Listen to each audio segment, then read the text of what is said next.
A shepherd had a dog named Sultan who was very old and had lost all of his teeth. One day, when the shepherd and his wife were talking in front of the house, the shepherd said, "I will shoot old Sultan tomorrow morning, for he is no use to us now." The wife said, "Let the poor thing live. He has served us well for many years. He should be well taken care of for the rest of his life." "What can we do with him? He has no teeth and can't even perform his duties anymore. He has served us well and has earned his livelihood. Tomorrow will be his last day." Poor old Sultan was lying close by and heard the whole thing. Scared, he went to his good friend the wolf, who lived in the woods nearby, and told him how his master planned on killing him in the morning. "Do not fret, my friend. I will give you some good advice. You know your master goes out every morning early with his wife and child. They lay the child down next to the edge of the field in the shade while they work. Now, you lay down close to the child and pretend to be watching it, and I will come out of the woods and snatch the child and run away with it.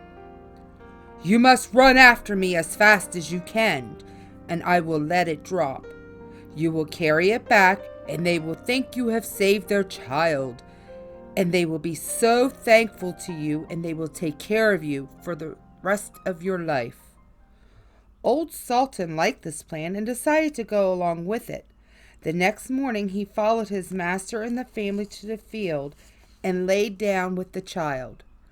The wolf ran out of the woods and snatched the child and ran.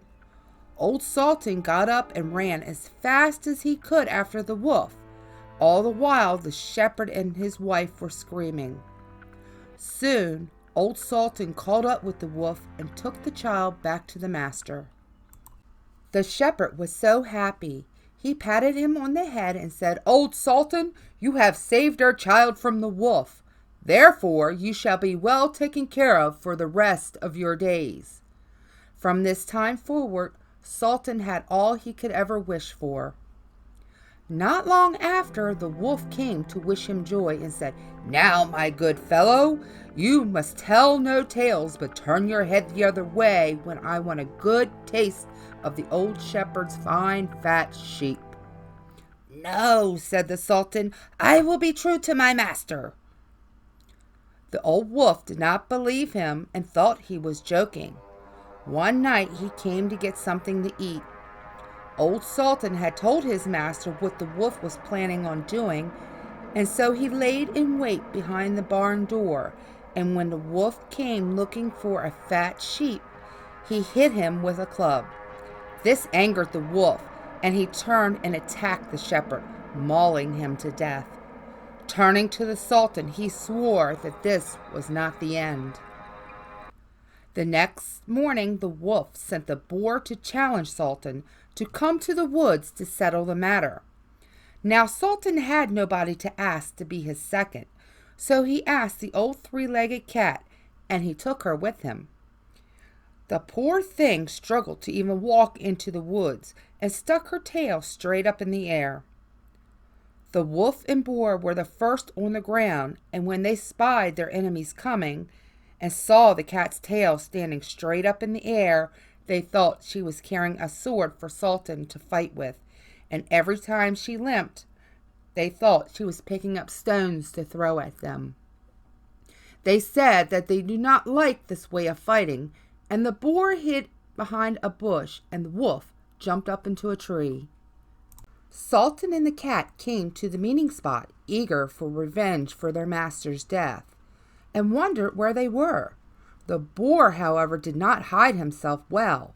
His ear was sticking out of the bush, and when he shook one of them a little, the cat, seeing something moved and thinking it was a mouse, pounced on it and bit and scratched at it.